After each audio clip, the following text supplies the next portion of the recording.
Okay. So welcome to Black Mental Health Matters. My name is Dr. Jimenez. I will be joining you all today as the host for our talks today on mental health and holistic treatments. It's holistic treatments for mental health and also for some coping tools. I will be joined by some amazing guests. So we have Martina and Cynthia who will be joining us soon. So let me add her. So, hi, Cynthia. Can you hear us? Yes, I can hear you fine. Can you hear me? Yes, excellently. If you have headphones, it will work the best so there won't be any connection issues. So, if you have headphones, that would be great. So, what I'm going to do now is I'm going to start and introduce you all. So, a little bit about myself. My name is Dr. Jimenez. I'm a clinical psychologist here in the West Coast. I'm originally from the Caribbean. I've been practicing psychology for the past 10 years. I work in big medical centers, also private practice, and I have practiced in the Caribbean, the East Coast also, and now the West Coast of the United States. I am a trauma psychologist, and I also specialize in holistic mental health treatments as well. So I'm very integrative. So welcome, Martina. Can you please introduce yourself and let us know a little bit about yourself? And we'll do the same with Cynthia and once our other um, guests. And if I say the names wrong, please correct me. I know all of us are from many areas of the world. So, welcome, Martina. Can you tell us a little bit more about yourself, an introduction? Yes, sure. So I'm Martina. I'm a cognitive behavioural psychotherapist. I'm based in the UK. I've worked in kind of mental health wellbeing for over 20 years. I'm passionate about it. I'm passionate about using my knowledge to help my community and to help, other cultures and races as well. I'm also looking at creating an app, Black Mental Wealth, for Black and mixed individuals, because I acknowledge that in the African Caribbean community that we don't necessarily reach out for support. So you've got to think outside of the box. Mm-hmm. And I'm passionate about resilience. That is my focus. I'm a published author. I've published a book called Resilience in the Workplace. And it's fantastic to be here with you all. Thank you. Thank you so much. So, Cynthia, tell us a little bit more about yourself.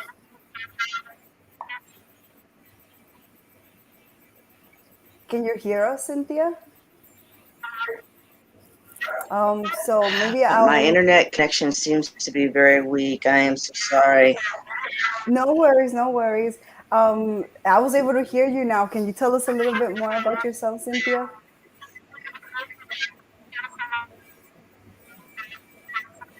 Um, Yes, hi. I'm a recovery technician right now in behavior health. Currently working on my doctorate in health psychology.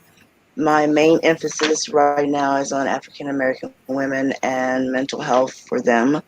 My doctorate is showing how the need, we have such a need for Black counselors, especially, mhm, is showing that we're willing to go and seek counseling, but we really need to find more that look like ourselves. mhm, And mindfulness is such a huge thing in behavioral health, especially in substance abuse. mhm, Sleeping is such a problem for them, and I am finding that meditation, and I run a meditation series with at mhm, night, that it really mhm. helps be able to sleep better. Many of them are on several different medications, so the meditation helps them to calm down and be able to sleep better at night. Excellent. So thank you and welcome. Ayumiri, how did you pronounce your name so I won't be saying it incorrectly? So Thank you. welcome. Okay, thank you. It's actually Ayomide. Ayomide is a Yoruba Ayumida. word. Yes. Okay. Thank you. Excellent. So, Can you tell us a little bit about yourself? okay. Ayomide Rutolagbenga. I'm studying for my master's in biology right here in South Africa. So I'm a food scientist and technologist too. That was what I did in my first degree. And I'm passionate about mental health because I see that we need more discussion on this. It's not just something that has to be within the four walls of the hospital. So I think we should take mental health to everywhere so that people can be more conscious and get better with it. Thank you. Excellent, excellent. So, to our guests here, so when you hear the word holistic mental health and holistic psychology, what are some of the things that come to mind to you? Mm.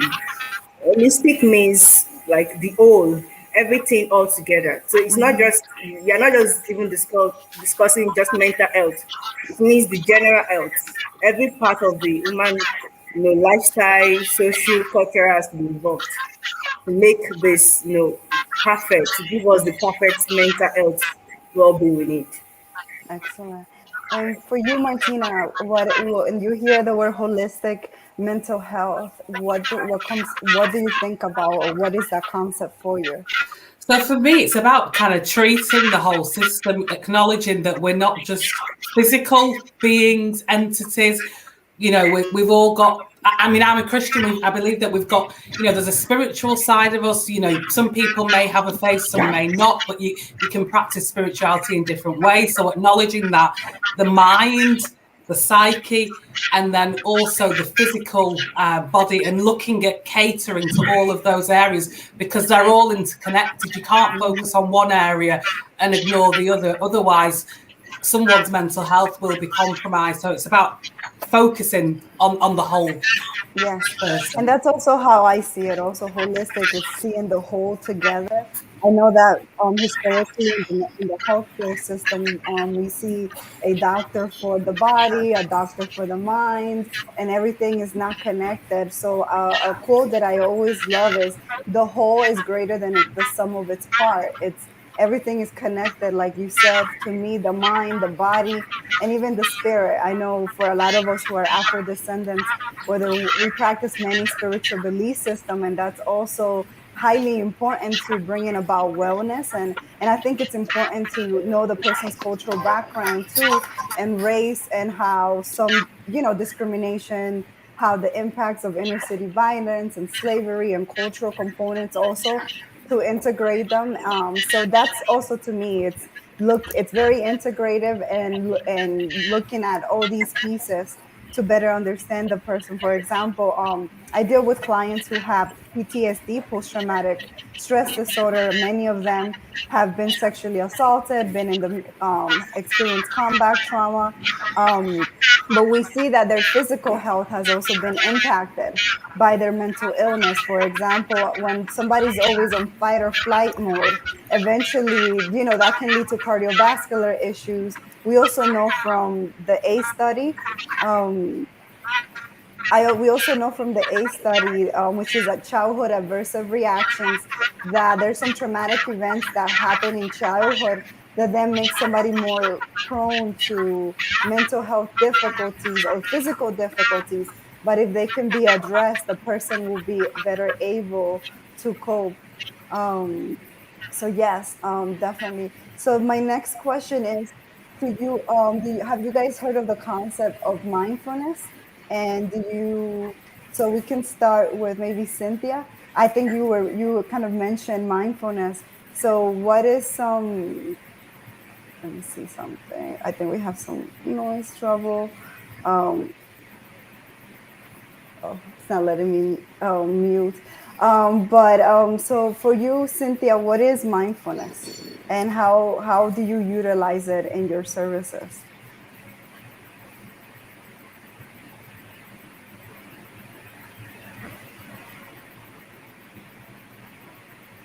Mm,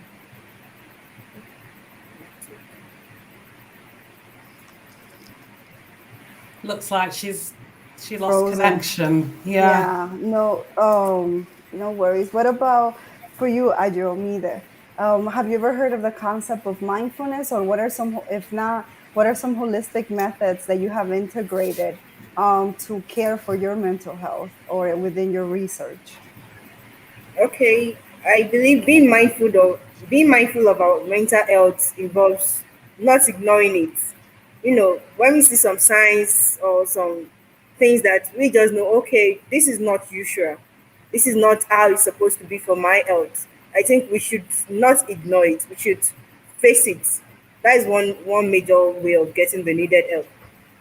You know, being very confident to face what we are going through. Excellent. And for you, Martina, what is mindfulness to you, and what are some of the how have you utilized that such methods in your own practice, or and for your personal self too? Yeah, so I use mindfulness quite well. It's kind of part of my practice as a cognitive behavioural therapist, and I guess mindfulness is a third wave therapy. So I practice mindfulness-based cognitive therapy, and then use kind of individual mindfulness strategies and techniques with most kind of young people and adults that I work with. And for me, mindfulness, it's that kind of awareness that arises when you're kind of paying attention to the present moment. So it's about tuning out all of the noise, all of the distractions, and just being present, taking a non-judgmental stance. So if we're kind of bombarded by lots of worries, we're here now. Yeah. It's about kind of ignoring what's going on around you and just tuning in to what's being said and engaging all of your senses in the present moment. And all the research shows that it's highly effective in, reducing stress, anxiety. It's great for physical health as well. And the way I integrate it into my life is sometimes when I'm a bit stressed, and just kind of stopping in the moment and just focusing, just like using the grounding exercise, focusing on what's around me, what can I see, what can I hear? And then maybe when I'm going for a walk, like during COVID, I was doing a lot of walking. So walking in a mindful way, just taking in nature, the environment, and it just helps you to be still. And it's like, life is good because sometimes you're doing something, but you're not fully immersed in it. So you're not experiencing the benefits. So I'm a big kind of supporter of mindfulness, and I think you can adapt it into your life, brushing your teeth in a mindful way, eating in a mindful way, exercising in a mindful way. I think you just got to make it work for you and adapt and know yourself really, and which of the strategies work for yourself. Yes, excellent. So for you, Cynthia, you mentioned mindfulness earlier. So for you, how do you define mindfulness, and how do you use it for your personal self and also within your clinical work? Because I know when one is a holistic provider, it's highly important also for us to practice it ourselves, right? Because then we're better able to explain it and utilize it.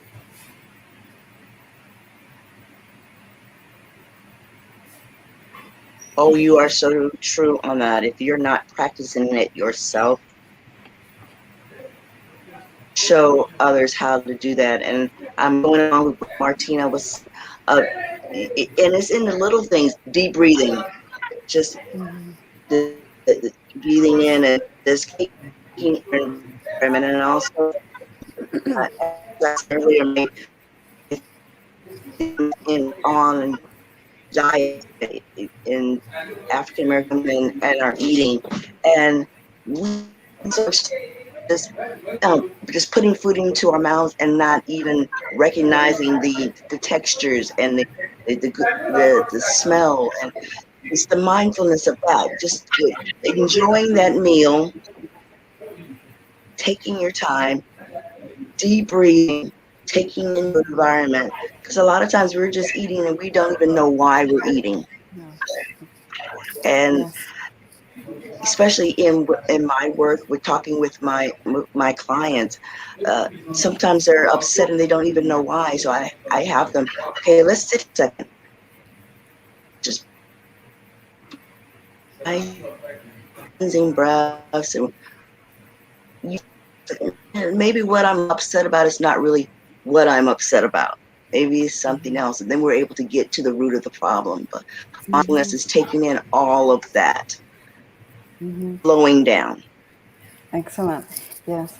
So, and I'm in agreement with everyone, right? And the importance of utilizing it for our own mental health. So, and particularly for me, mindfulness simply just means being aware, right? Being aware of the here and the now without judgment, being aware of the mind, right? Awareness of our body.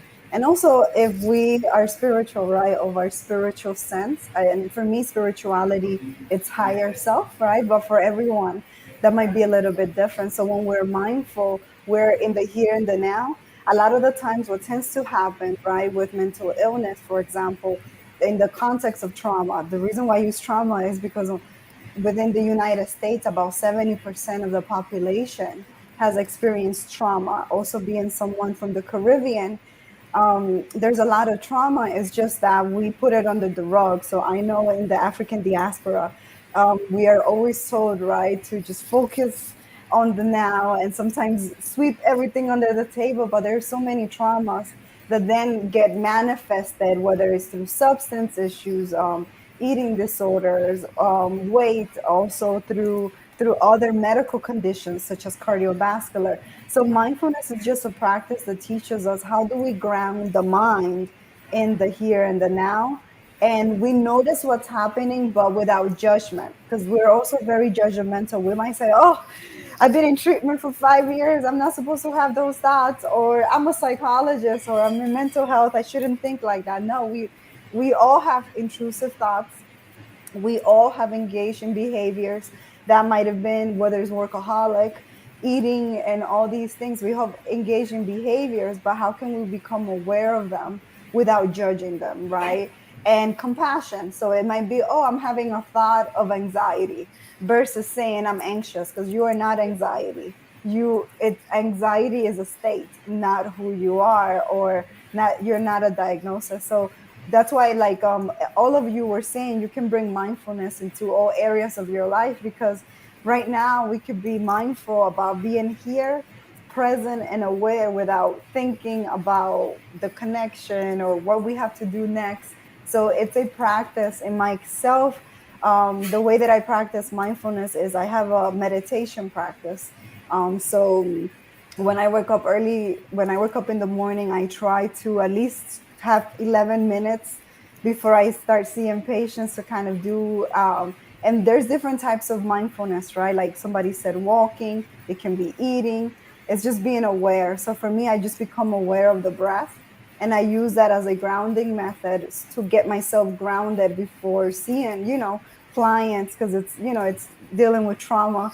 It can be intense sometimes, and I know substance and anyone that is in the mental health field. So I try to, and if I don't have the opportunity to meditate, I also integrate it into my therapy, right? I always help clients. That's the first thing that I teach them, mindfulness, right?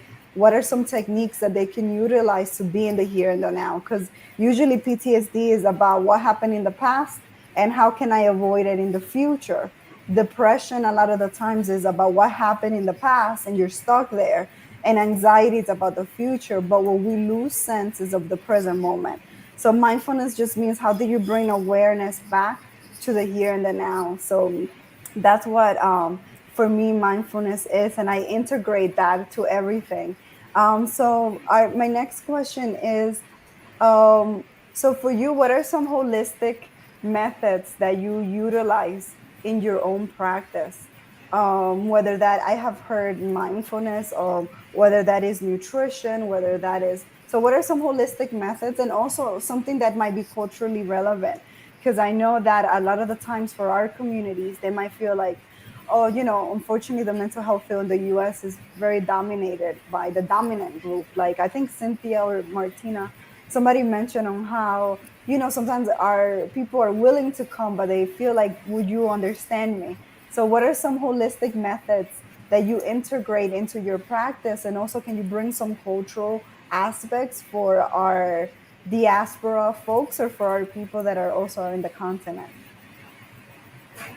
Okay.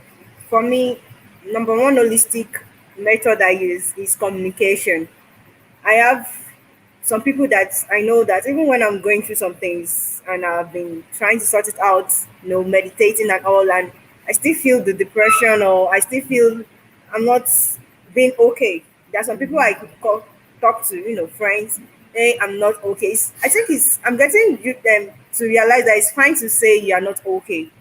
No, most times we feel, how are you doing? And I'm fine. I can say that to the general public, but there's a few people I can really communicate with and tell them I'm not fine. And it has been helpful. So communication has been so helpful. And another thing with communication for me is I talk to God. Yeah, it's not just a cliche. To me, I personally sometimes, apart from just the regular prayer, churchy something, I have a moment whereby I could just talk to God like as if He was there, you know, just like as if I was talking to myself, but I know somebody is hearing me, speak it out, all the pains and the pressures, and it actually works. Actually works. Another thing I know is doing what you love. I love writing. I love cooking. So when I do things I love, not just because I want to eat, I cook sometimes because I want to feel better. And it's always nice. I write sometimes not just because I have to submit a poem for a deadline, but sometimes just to let out the emotions, and it has been helpful. So something Excellent. like that. Thank you. What about for you, Cynthia? What are some methods that you utilize?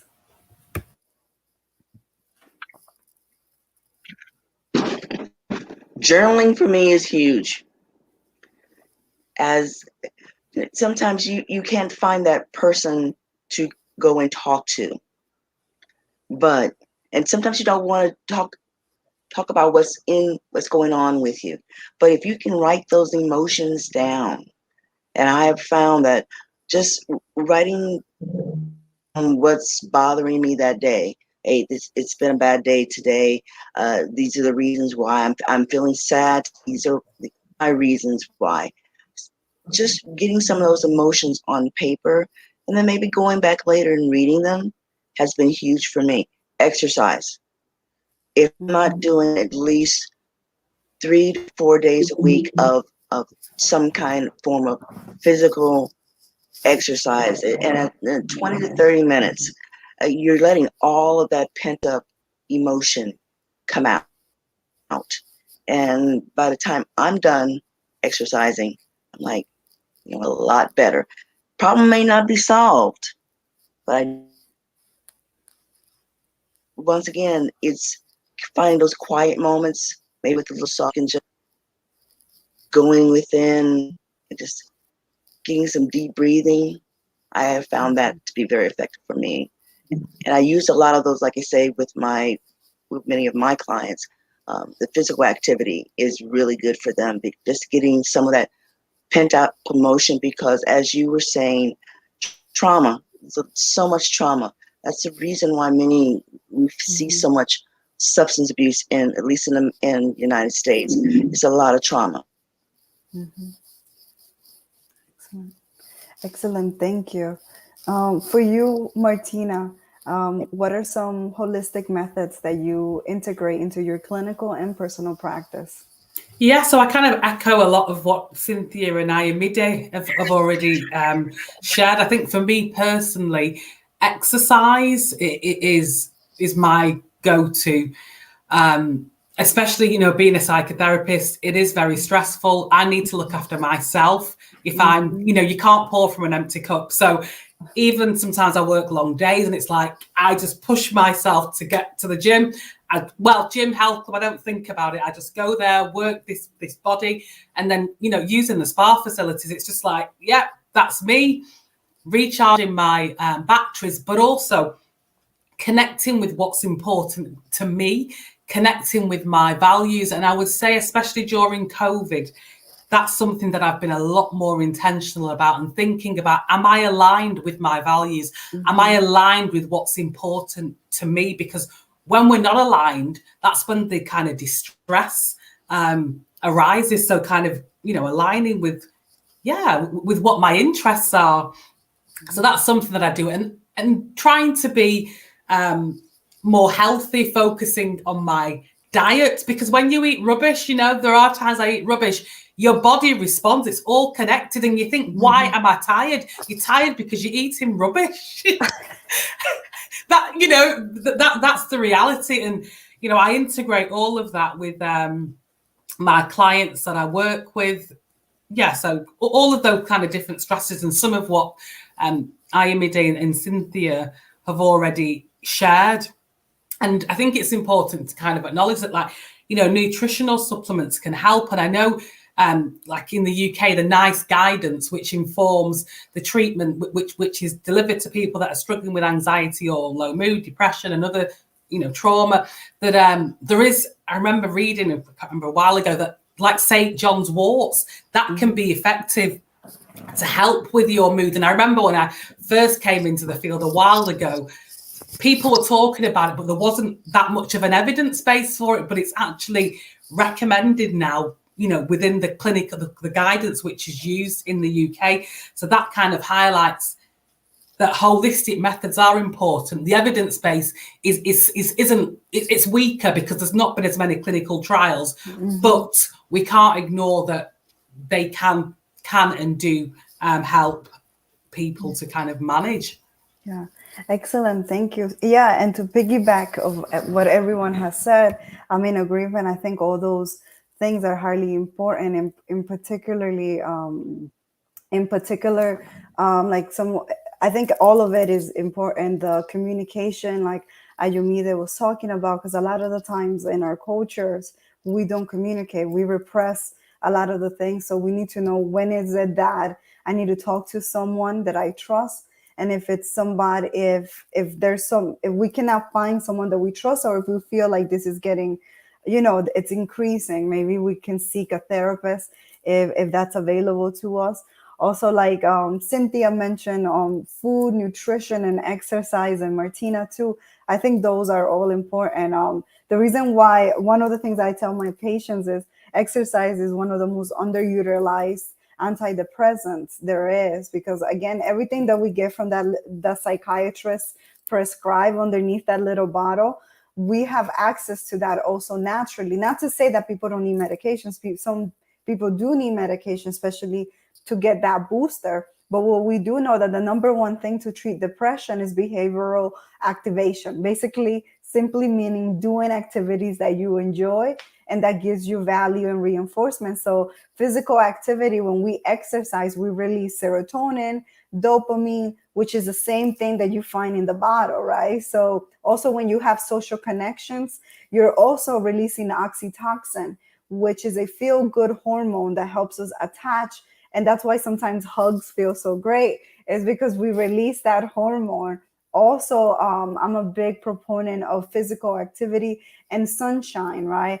I'm originally from the Caribbean, and although I'm in the West Coast and there's a lot of sun too, even when I was living back home, a lot of us are vitamin D deficient because we're spending so many time working indoors. So we're not getting enough sunlight. So vitamin D is something that it's a hormone that's really good for our mood. And anyone that's of African descent, here in the diaspora, it's harder for us to get that vitamin D, particularly because of the lifestyle. So I also advocate for people to go out into the sunshine, in nature.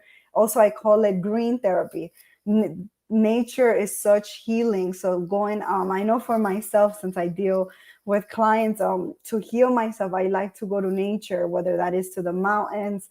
If I'm back home, the water is very healing.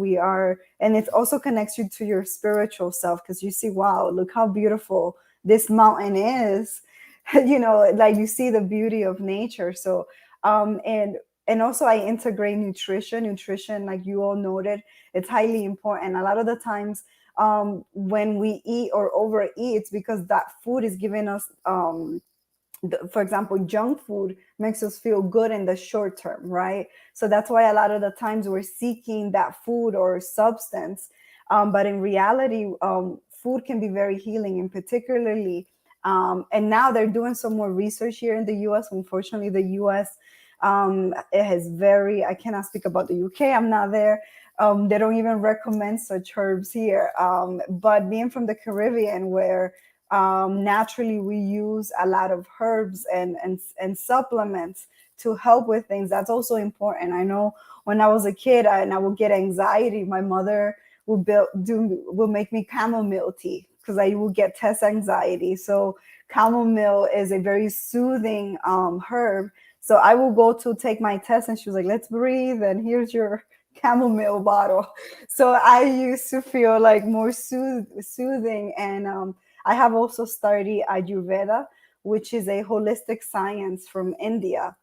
So there's things such as ashwagandha and other herbs there. When you study that holistic method and medicine of India, they also integrate yoga, meditation. They integrate plant-based meals and herbs, and also of African descent and indigenous descent. We have that too. It's just that it has been told that it's primitive or not evidence-based, but there are some research out there that are showing that some of these methods are beneficial. We just cannot depend. I think, like my mom says, everything to an extreme is bad, right? If I'm highly depressed, taking some herbs, and I have had a lot of trauma in my family, and I'm just drinking tea away, it's not going to be enough. It has to. That's why we're talking about integrative, right? I go talk to my therapist, and that is the trauma and the symptoms are being processed. Then I might go out and do some physical activity, be in nature, and then I can take some of these herbs, do your research, such you can do chamomile, ashwagandha, holy basil, all these amazing things to kind of integrate them together, and eating healthy, and then that's what brings about health and wellness. So when I talk to my clients, I always ask about the trauma. I also want to know what are their health, what are some of their diagnoses that they have for health, and also like what's their lifestyle. And then based on that, then I create a treatment plan that is in alignment. So I might say, oh yeah, I noticed that you're struggling with diabetes. So do you know how the chronic stress and the fight or flight active suppresses insulin, right? So I explain to them how the body works under stress and trauma, and then how long term, because when we have stress and trauma, the whole body is activated. And just like a car, right? If you overutilize it, it's going to break down. So if you had trauma in the 70s and you're having that fight or flight response, your heart eventually, you might have some cardiovascular difficulties, some GI, gastrointestinal difficulties. So I bring that all together, and I still collaborate with other disciplines. I don't know it all. So I might refer somebody to a nutritionist if they need, especially if they have an eating disorder, if they need like a meal plan or things of that nature. So excellent. So talking about evidence-based treatments and kind of working within systems, right, that sometimes may not take into consideration our culture. What do you think are some of the pros and cons of, here in the United States at least, there's a big focus on evidence-based treatments. What do you think are some of the pros and cons of that? And if you don't have awareness of evidence-based treatments, that's fine. You can just tell us maybe how is the mental health in the country that you're in. So maybe we can start with you, Ayomide.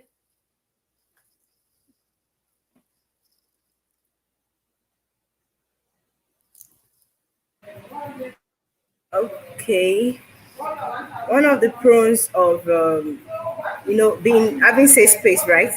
That's Yes, what we are talking evidence-based. about. Yes. Yes, it's just that when everybody is conscious, like we are conscious, people around us are conscious that mental health is important. Having a safe space would be, we are not just creating a safe space for ourselves, others are also creating that safe space. So it's like our community have a safe space for not just discussing mental health, but we are even being kinder. We are being caring, and more concerned for not just ourselves but for another person, because it's not just, this issue with mental health is not just about moods. Some people could be so happy and looking so fulfilled, but they are not fine.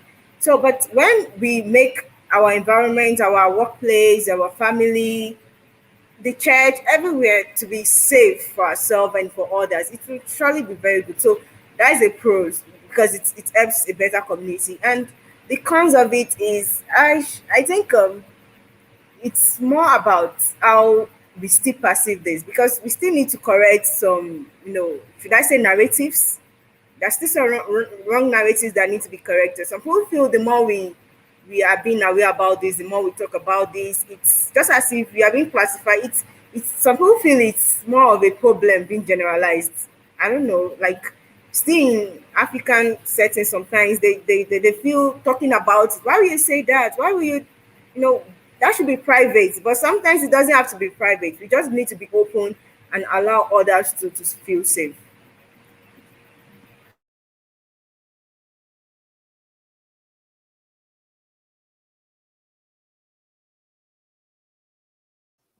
Oh, I was saying that I'm in agreement that I didn't realize I was muted.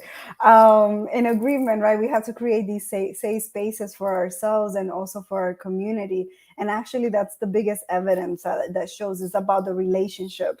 Forget all the methods, the relationship that you have with your provider or with somebody that you trust and love, whether it's somebody in your community, that is highly important. Without community and social support, everything else won't function. So excellent. So for you, Cynthia, what are some of the pros and cons?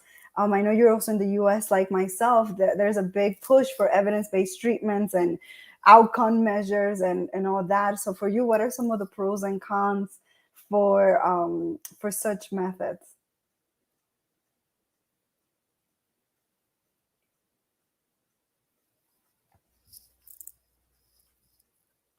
She frozen. It's important for us to have some evidence-based treatments for helping individuals that are going through some mental health issues. I think our problem is that many of us, we get evidence before we want to try. Mental health is a big concern in the African American community. Thankfully, things are starting to turn around a little bit, that we're actually starting to talk about it. It's been so long that this is something that is in the closet. It's, shh, we don't talk about this with out of the family. Hey, this is a family issue. You don't need to take this to a therapist. Why do you feel the need to talk to someone? Go to church. Yeah, talk to your pastor. I mean, and do not. Once again, spirituality is also very important for us. But we reach a point where we need to, especially if it's been ongoing for so long, that you need to reach out to someone else, to someone that knows the different things that they can help you with. Evidence-based is very important. Cognitive-based, the CPT, I work very much with this in the substance abuse centers that I work with, cognitive, but it's getting folks in the door, and especially African Americans, because we do not talk about our problems. Mm-hmm. This is something that we can handle, or we can talk to our family, but we do not talk to someone else about what's going on with us. Fortunately, it is starting to open up. We're starting to see more and more that we're handling this well. We need to talk to someone. Thankfully, that some big name people are out and talking about their mental health concerns. I think it was wonderful what happened with, I don't want to say wonderful, but Simone was a big wake-up call. Mm-hmm. That she actually said, I need to step from competing because I'm having some mental health concerns. Seeing these big name, well-known, out there in the spotlight people admit that they're having some problems, it's been huge for the mental health community. Now we're starting to see going on with us. Evidence-based is very important, but when it's all said and done, we need to cut this curtain that we are separating ourselves from and start talking about, yes, you know what, I am hurting. I do need to talk to someone, and it can't be just someone in the family. And our family members, when they see that a family member is hurting, hey, maybe you need to go talk to someone. I'm not qualified to talk to you about this. Maybe you need to talk to someone and encourage them.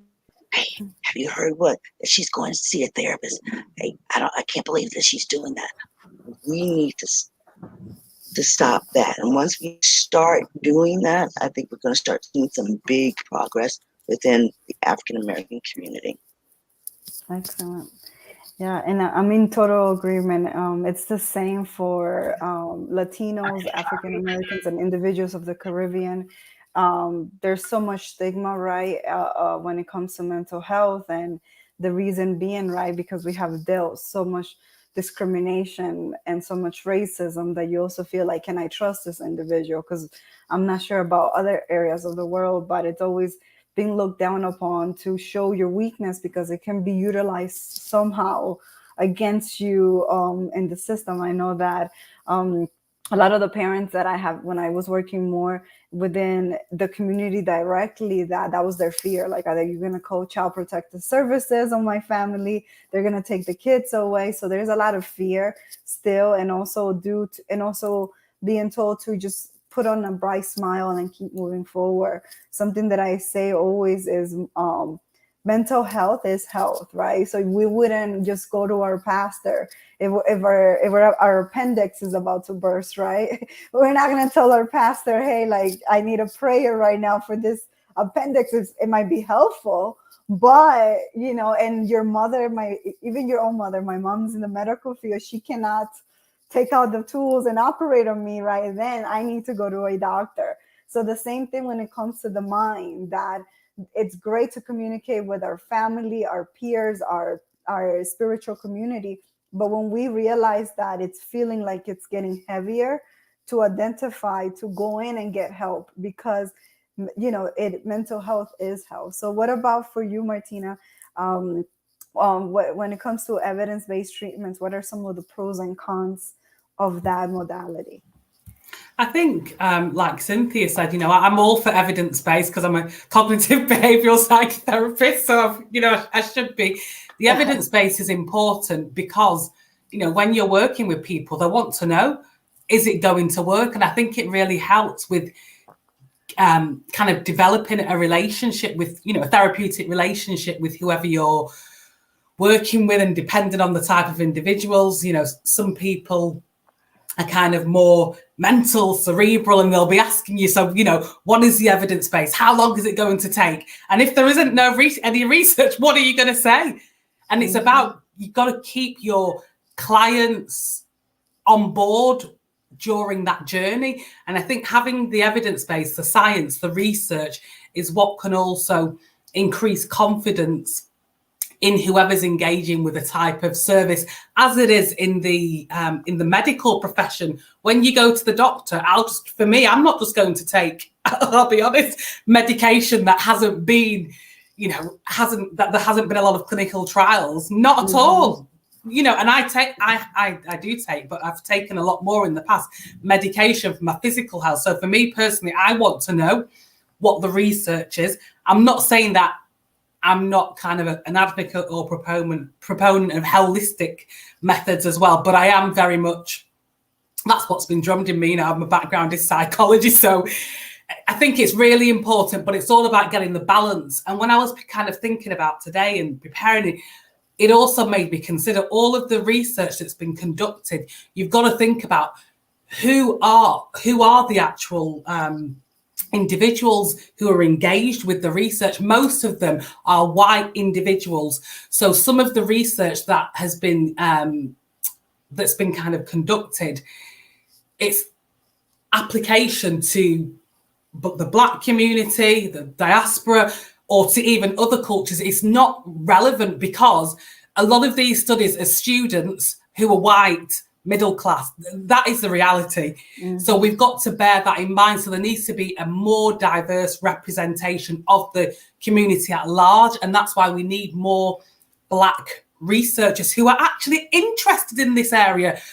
Most of the researchers are male, middle class. So they're researching on what their interest is.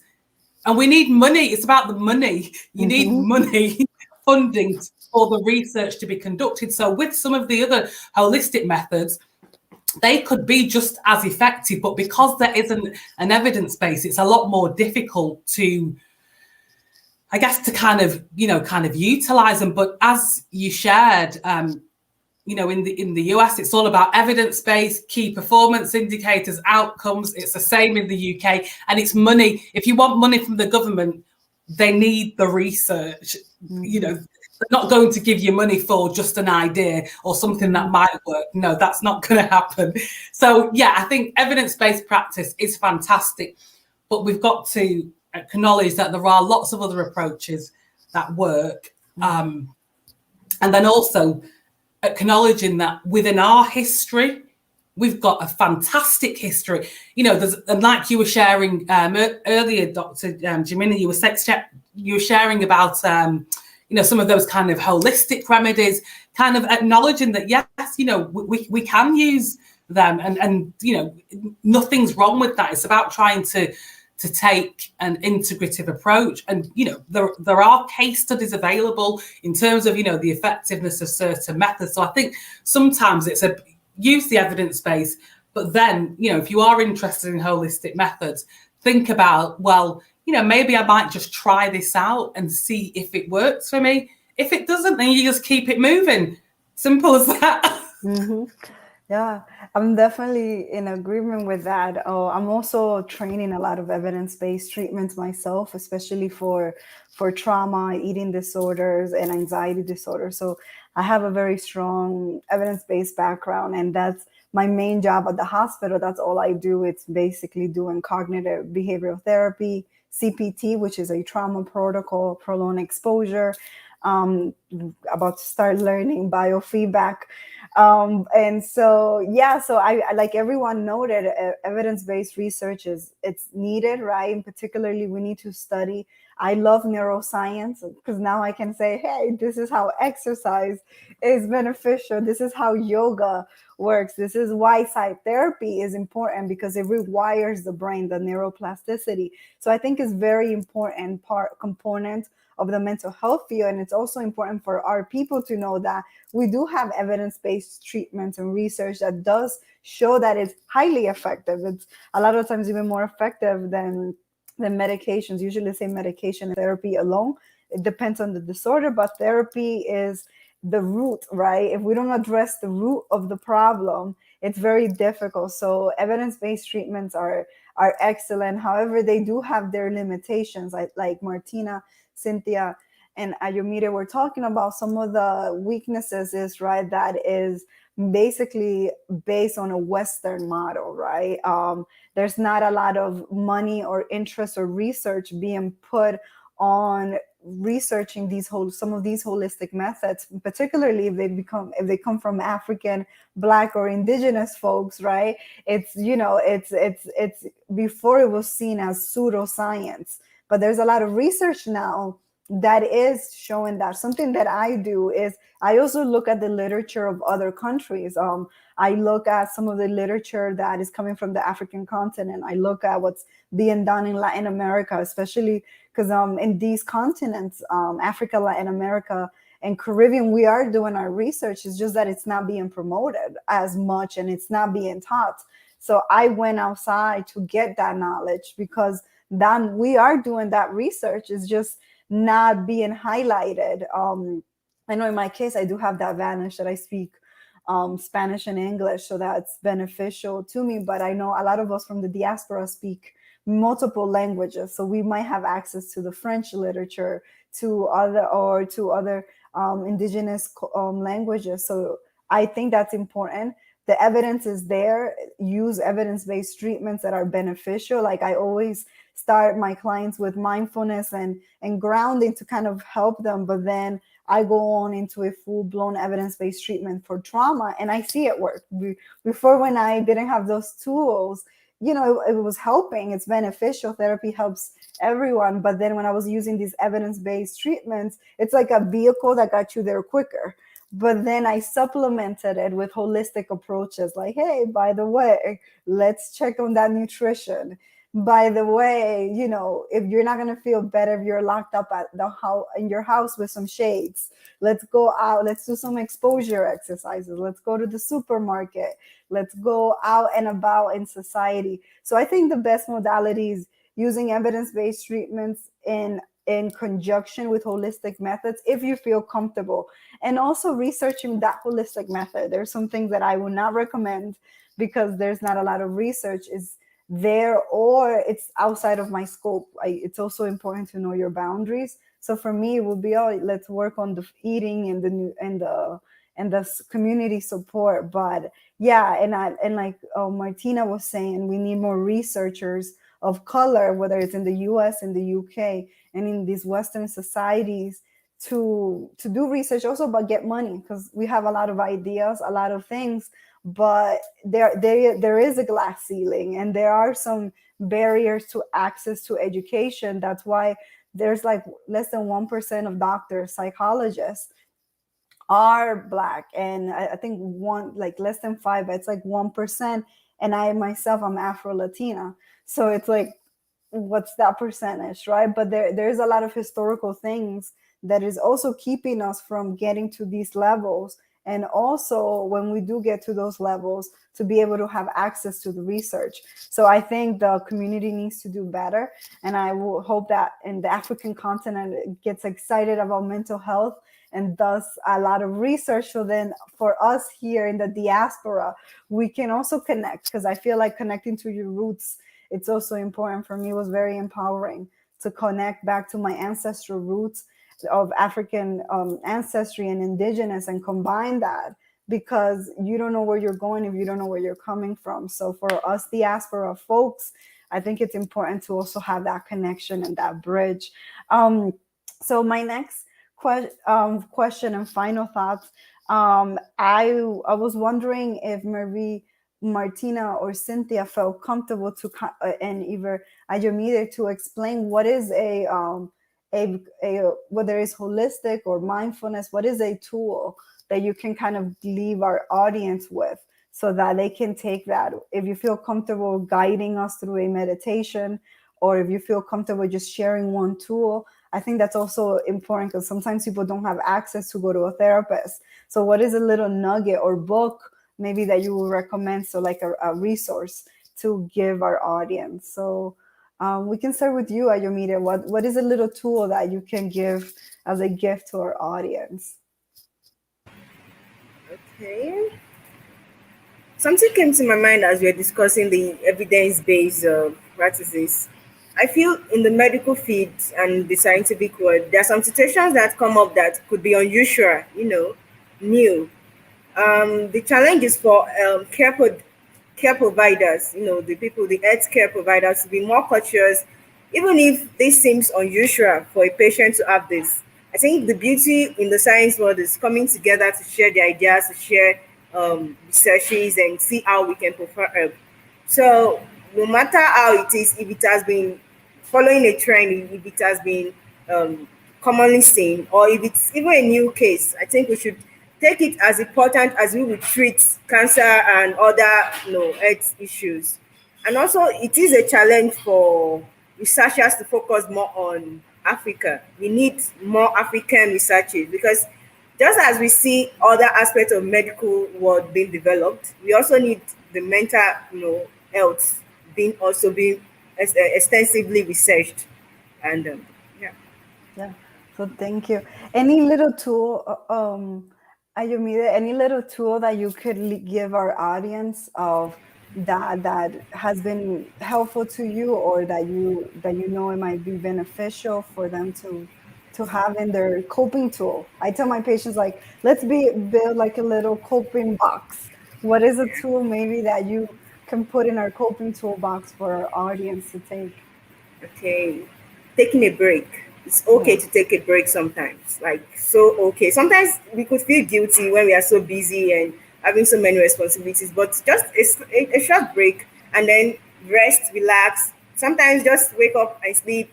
By the end of the day, you know you are going to get stronger and move on. So it's okay to take a break. Thank you. Thank you. I think that is very important. We have been a community. I used to say I have 500 years of tire in me. It's starting with colonization in the Caribbean, but our mothers often did not take a break, and we saw that model. So I'm glad that you mentioned taking a break. And I think somebody mentioned the Olympics. So many of our Olympians said, you know what, I'm taking a break for my mental health, because that's part of being holistic, right? What's going on in my mind and my body, and what does my body need at this moment? And if it's a break, if it's a nap, that's highly important, because a lot of the times we push that to the side. But I always check in, like, how am I feeling and what do I need in this moment? So thank you. What about for you, Cynthia? What is a coping tool that you can put in our toolbox for our audience?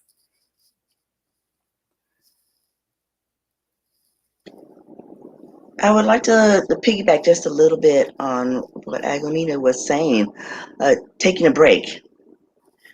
As women, we're not supposed to take breaks.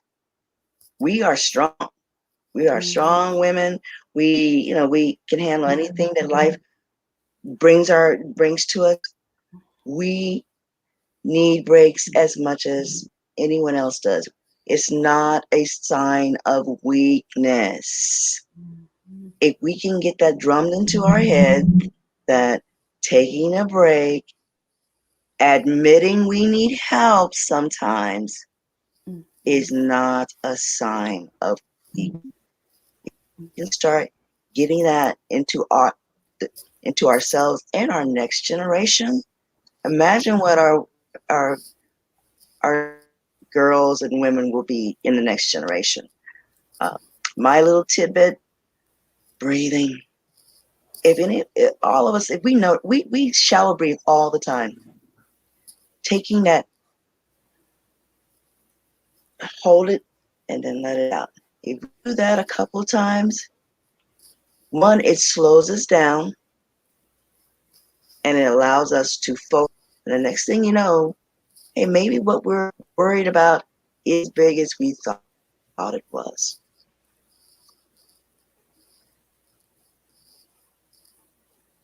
Excellent. Thank you so much. And I think we all breathe, right? And it's bringing consciousness and awareness to that breath. So thank you so much, Cynthia.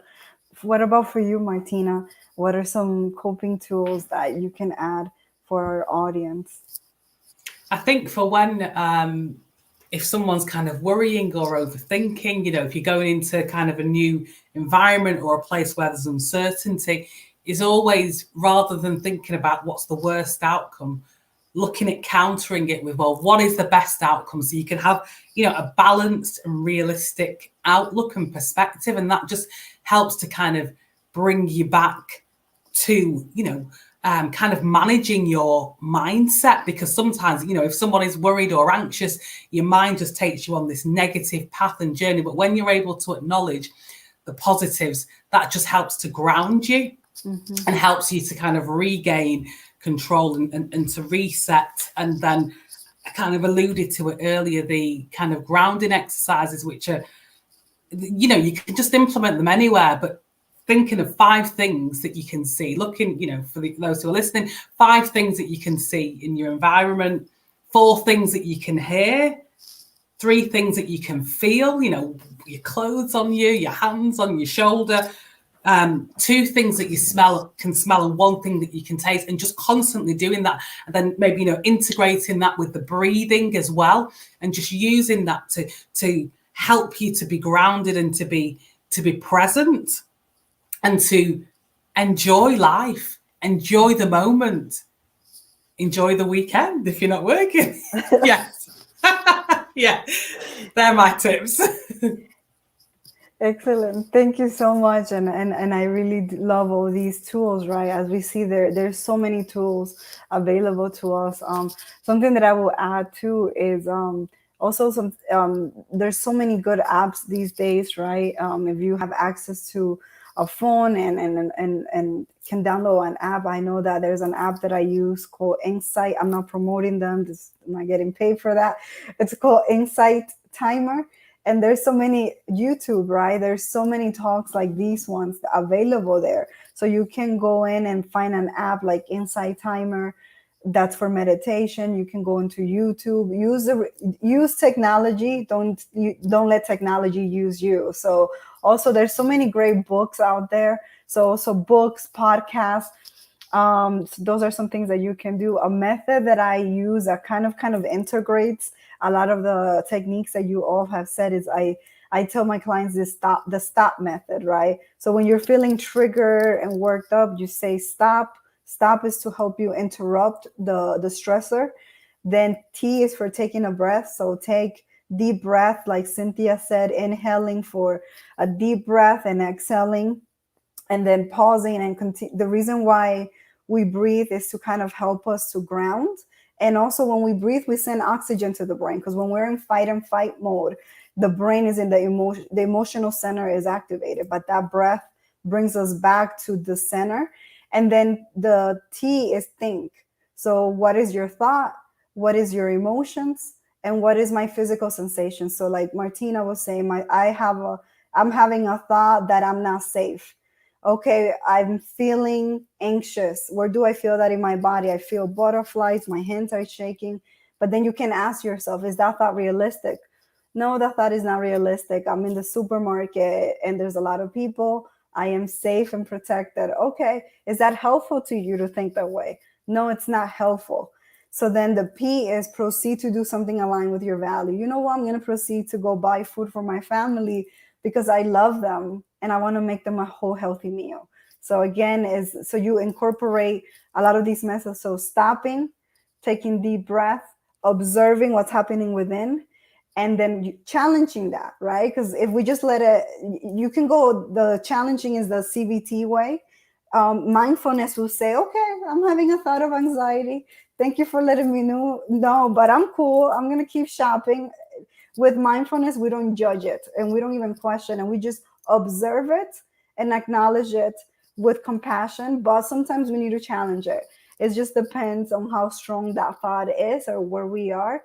But that's a little coping tool. Use the media, use the apps, and there's a lot of tools out there, and that's kind of like the stop method and knowing when you need to go get help.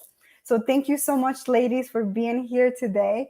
Any final thoughts? So we're going to go ahead and wrap up our show for today on holistic methods for mental health and mindfulness. Any last thoughts that you would like to leave us with?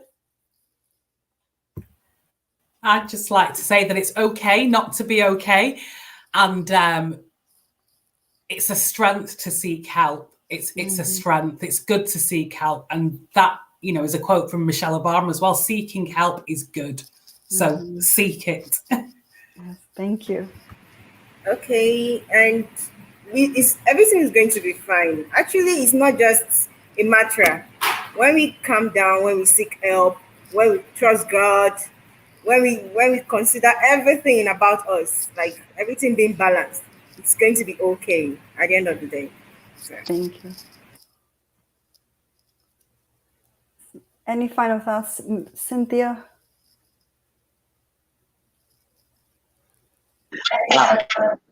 I'm sorry, I had to find my mute. Being strong means asking for help. Yes, excellent. Thank you. And I'm in agreement with all of that. We being strong does not mean that we do not have things that we need to cope with. Again, we are all human and we all experience physical and mental health difficulties, and it's okay. Strength is, as you all said, is knowing when you need that help and where to go seek that help that will be of benefit to you. That's going to help your higher self, right? So thank you so much. It's been a pleasure to chat with you all. It's great that we're doing this for our community, and thank you. And I hope you all have a good weekend and see you all soon. Yeah, Bye. thank you. Bye. No problem. Bye-bye.